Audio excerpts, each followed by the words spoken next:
نحمده ونستعينه ونستغفره ونعوذ بالله من شرور أنفسنا ومن سيئات أعمالنا من يهده الله فلا مضل له ومن يضلله فلا هادي له ونشهد أن لا إله إلا الله وحده لا شريك له ونشهد أن محمدا عبده ورسوله أما بعد أعوذ بالله من الشيطان الرجيم بفضل بسم الله الرحمن الرحيم ربنا آمنا فاغفر لنا وارحمنا وأنت خير الراحمين صدق الله العليم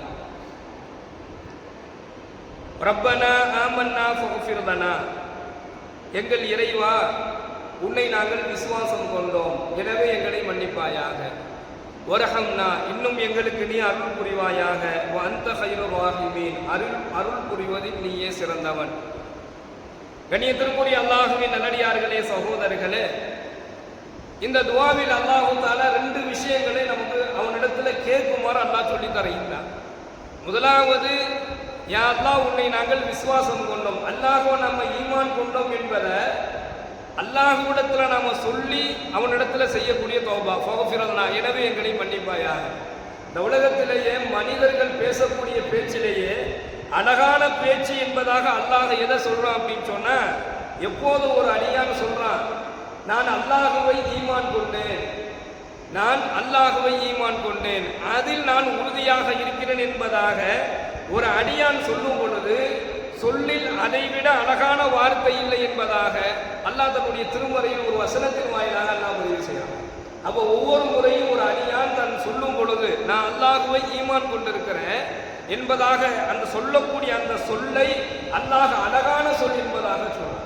அப்ப இந்த துஆவுல ரப்பனா ஆமன்னா, எங்கள் இறைவா உன்னை நான் ஈமான் கொண்டிருக்கிறோம், அந்த ஈமானை உறுதிப்படுத்தக்கூடிய வகையில இந்த துஆவுல இறைவா உன்னை நான் ஈமான் கொண்டிருக்கிறேன், ஃபக்ஃபிர்லனா எனவே நீ என்னை மன்னிப்பாயாக, வரஹம்னா எனக்கு அருள் புரிவாயாக, வஅன்த கைருர் ராஹிமீன் அருள் புரிவதில் நீயே சிறந்தவன் என்கின்ற அழகான துஆவை அல்லாஹ் கற்றுத் தருகிறான். அப்போ அல்லாஹ் ரெண்டு விஷயம், ஒன்று தௌபா பாவ மன்னிப்பு. யாருக்கு அல்லாஹ் இதை வழங்குறான்? எல்லாருமே தௌபா செய்கிறாங்க. தௌபா செய்யக்கூடிய எல்லோருக்கும் அல்லாஹ் அவனுடைய மன்னிப்பை வழங்கிடுவானா? இல்லை அல்லாஹ் குறிப்பிட்ட சில குணம் உள்ளவர்கள், குறிப்பிட்ட சில தகுதி உடையவர்களுக்கு மட்டும் அல்லாஹ் மன்னிப்பை வழங்குவானா என்பதை பற்றி பெருமானார் ஸல்லல்லாஹு அலைஹி வஸல்லம் அவர்கள் சொல்லி காண்பிக்கின்றார்கள். எவர் ஒருவர் களப்பற்ற முறையில் தௌபா செய்கிறார், அவருடைய தௌபாவுல சந்தேகம் இருக்கக்கூடாது, அவருடைய தௌபாவுல கொஞ்சம் கூட அந்த தௌபாவுல உறுதி இருக்கணும். அவருடைய தௌபாவுல களப்பற்ற முறையில் அவர் தௌபா செஞ்சிட்டார் அப்படின்னு சொன்னா அல்லாஹ் அந்த தௌபாவை ஏற்றுக்கொள்கிறான். அவர் செய்யக்கூடிய தௌபாவுல உறுதி இருக்கணும். அல்லாஹ்விடத்துல ஒரு பாவத்தை செஞ்சிட்டார், அந்த பாவத்திற்காக வேண்டி மன்னிப்பு கேட்கிறார். மன்னிப்பு கேட்கும் பொழுது அதை களப்பற்ற முறையில மன்னிப்பு கேட்கணும், ஒண்ணு. ரெண்டாவது, செய்யக்கூடிய தௌபாவை அல்லாஹ் ஏற்றுக்குவானா ஏற்றுக்கொள்ள மாட்டான் என்கின்ற சந்தேகத்தோடு அவர் என்ன செய்யக்கூடாது, தௌபா செய்யக்கூடாது. இந்த ரெண்டு நிலையும் இல்லாம அல்லாஹ்விடத்தில் ஒருத்தர் உறுதியான முறையில தௌபா செய்யறார். ஒரு பாவம் செஞ்சுட்டு யாரெல்லாம் அந்த பாவத்திற்காக வேண்டி அவர் தௌபா செய்யும் பொழுது இனி அந்த பாவத்தை செய்ய மாட்டேன் என்று சொல்லக்கூடிய உறுதியான ஒரு நிலையில அவர் தௌபா செஞ்சாரு சொன்னா அல்லாஹ் அந்த தௌபாவை ஏற்றுக்கொள்கிறான். ஏன் அப்படின்னா, தன்னுடைய அடியார்கள், இந்த உலகத்துல மனிதர்கள் செய்யக்கூடிய எல்லா விதமான செயல்களுமே அல்லாஹ்விற்கு மறைவானதாக இல்லை. அல்லாஹ் சொல்றான் ஃபீ லவ்ஹின் மஹ்ஃபூல் அப்படின்னு ஒரு மறைவான ஏடு ஒன்று இருக்கு. அந்த ஏட்டுல எல்லாத்தையுமே நான் பதிவு செய்யப்படுகிறது என்பதாக அல்லாஹ் சொல்றான். அதுல குறிப்பாக அல்லாஹ் கூறும் பொழுது, நீங்கள் எந்த நிலைமையில் இருந்தாலும், நீங்கள் குர்ஆனிலிருந்து எதை ஓதினாலும், இந்த உலகத்துல நீங்க என்ன காரியத்தை செஞ்சாலும் அது அல்லாஹ்விற்கு மறைவானதாக இருப்பதில்லை. அப்போ நாம என்ன நிலையில இருந்தாலும், நாம எந்த காரியத்தை செஞ்சாலும் இல்லா குன்னா அலைக்கும், அது அல்லாஹ்வுக்கு மறைவானதாக இல்லை.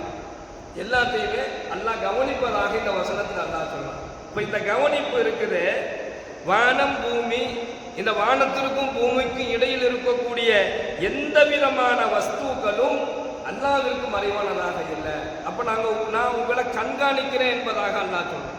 இந்த உலகத்தில் நீங்கள் செய்யக்கூடிய ஒவ்வொரு செயல்களும், நீங்கள் பேசக்கூடிய ஒவ்வொரு பேச்சுக்களும், நீங்கள் செய்யக்கூடிய ஒவ்வொரு காரியங்களும் ஃபீ லவ்ஹின் மஹ்ஃபூல் அப்படின்னு சொல்லக்கூடிய ஏட்டில் பதிவு செய்யப்படுதுன்னு அல்லாஹ் சொல்றான்.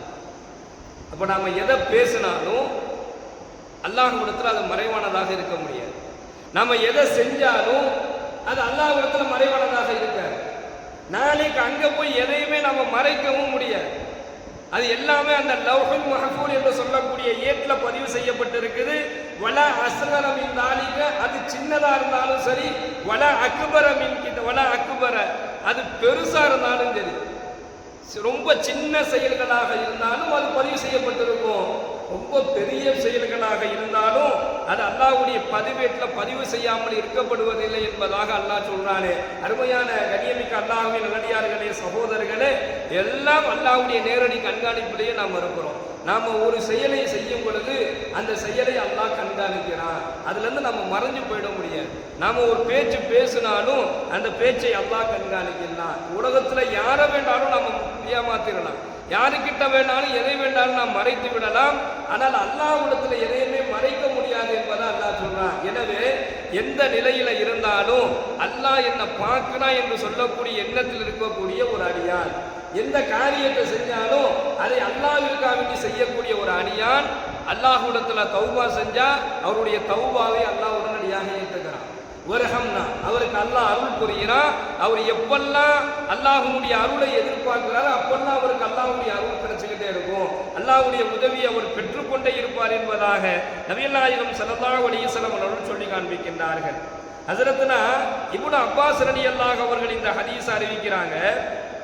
நபிகள் நாயகம் ஸல்லல்லாஹு அலைஹி வஸல்லம் அவர்கள் கூறி காண்பித்தார்கள், அல்லாஹ் வானம் பூமியை படைப்பதற்கு 50,000 ஆண்டுக்கு முன்பாகவே ஒவ்வொரு மனிதனுடைய விதியையும் அல்லாஹ் எழுதிவிட்டான் என்பதாக நபிகள் நாயகம் ஸல்லல்லாஹு அலைஹி வஸல்லம் அவர்கள் கூறிய இந்த ஹதீஸை அம்ர் இப்னு ஆஸ் ரலியல்லாஹு அவர்கள் அறிவிக்கின்றார்கள். முஸ்லிம்ல இந்த ஹதீஸ் இடம்பெறும். அப்போ ஒரு மனிதனுடைய விதியை அல்லாஹ் நிர்ணயம் செஞ்சிட்டான். எப்போ? உலகம் படைப்பதற்கு 50,000 ஆண்டுகளுக்கு முன்னாலே. இதுதான் இவருக்கு உண்டான ரிஸ்க், இவருக்கு உண்டான வாழ்க்கை. இவர் இந்த இடத்துல இப்படி இருப்பாரு, இவர் இப்படி வாழ்வாரு, இவருக்கு இதுதான் பொருளாதாரம், இவர் இந்த உணவு தான் சாப்பிடுவாரு, இவர் இப்படிப்பட்ட ஆடைகளை தான் உடுத்துவாரு, இவருடைய அளவுகோல் இதுதான் என்பதாக எல்லாமே பதிவு செய்யப்பட்டு வந்திருக்கும். எதுவுமே இங்கே வந்து மாற்ற முடியாது.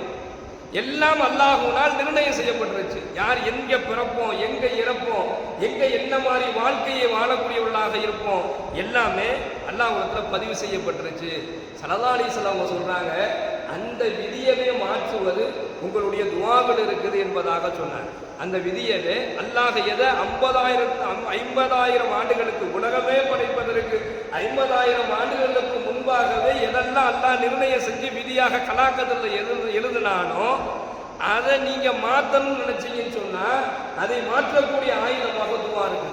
அதனால தான் அல்லாஹ் குர்ஆன்ல 40 இடங்களில் துஆவை அல்லாஹ் சொல்லிட்டார். குர்ஆன்ல ஒரு வசனம் 2 வசனத்துல துஆவை பத்தி அல்லாஹ் சொல்லல, 40 வசனங்கள் துஆவாகவே குர்ஆன்ல பதிவு செய்யப்படும். அப்போ அந்த துஆவுக்கு அவ்வளவு பெரிய ஒரு ஆற்றலை அல்லாஹ் வைத்திருக்கிறான். பெருமானார் ஸல்லல்லாஹு அலைஹி வஸல்லம் அவர்கள் சொல்கின்றார்கள், யார் அல்லாஹ்விடத்துல கேட்டுக்கிட்டே இருக்கிறாரோ, எப்போது எதெல்லாம் கேட்டுக்கிட்டு இருக்கிறாரோ, எப்போ பார்த்தாலும் ஏதாவது ஒன்று கேட்கிறார், அப்படி கேட்டுக்கிட்டே இருந்தாருன்னா அந்த அடியானை பார்த்து அல்லாஹ் மிக பெரும் மகிழ்ச்சி அடைகிறான். இந்த என்கிட்ட எல்லாம் எதை எடுத்தாலும் அல்லாஹ்ட்ட கேட்கறது இருக்குது, அது அல்லாஹ்விற்கு கோபத்தை ஏற்படுத்தாது. அது மனிதர்களை தான் கோபத்தை ஏற்படுத்தும், ஆனால் அல்லாஹ்வே அது கோபத்தை ஏற்படுத்தாது. அப்படி ஒருத்தர் கேட்டுக்கிட்டே இருந்தாருன்னா கேட்கக்கூடிய அடியானை பார்த்து அல்லாஹ் மகிழ்ச்சி அடைகிறான். ஒரு அடியான் அல்லாஹ்விடத்தில் கேட்பதை விட்டுட்டான் அப்படின்னு சொன்னா அவனின் மீது அல்லாஹ் கோபம் அடைகிறான் என்பதாக நபிகள் நாயகம் ஸல்லல்லாஹு அலைஹி வஸல்லம் சொல்லி காண்பித்தார்கள். அப்போ எவர் ஒருவர் அல்லாஹ்விடத்தில் அதிகமாக பிரார்த்தனை செய்கிறாரோ அவருடைய பாவ மன்னிப்பை, அவருடைய தௌபாவை அல்லாஹ் ஏற்றுக்கொள்கிறான். வரஹம்னா, அல்லாஹ் அவருக்கு அருள் புரிகின்றான். அந்த அருள் புரிவதில் அல்லாஹுவே சிறந்தவன். அல்லாஹுவை தவிர வேறு யாருனாலையும் நமக்கு எந்த விதமான அருள் என்று சொன்னால் உதவி, அல்லாஹுவை தவிர வேறு யாருனாலும் நமக்கு உதவி செஞ்சிட முடியாது. அல்லாஹ் ஒரு தன்னுடைய அடியானுக்கு ஒரு உதவியை செய்துவிட்டு விட்டால் அந்த உதவியில முழுமையாக அல்லாஹ் என்ன செஞ்சிருவான், திருப்தியான சந்தோஷமான மகிழ்ச்சியான நிலையில அல்லாஹ் வாழ வச்சிருவான். எல்லாம் வல்ல இறைவன் அவனுடைய மன்னிப்பையும் அவனுடைய அருளையும் நமக்கும் நம்முடைய குடும்பத்தார்களுக்கும் நம் சந்ததிகளுக்கும் அல்லாஹ் வழங்கி அருள் புரிவானாக. வாயுதாவானா அல்ஹம்துலில்லாஹி ரப்பில் ஆலமீன். அஸ்ஸலாமு அலைக்கும் வரஹ்மத்துல்லாஹி வபரகாத்துஹு. சுப்ஹானல்லாஹி வபிஹம்திஹி சுப்ஹானக்கல்லாஹும்ம வபிஹம்திக வனஷ்ஹது அல்லா இலாஹா இல்லா அன்த வனஸ்தக்ஃபிருக வனதூபு இலைக். சுப்ஹான ரப்பிக ரப்பில்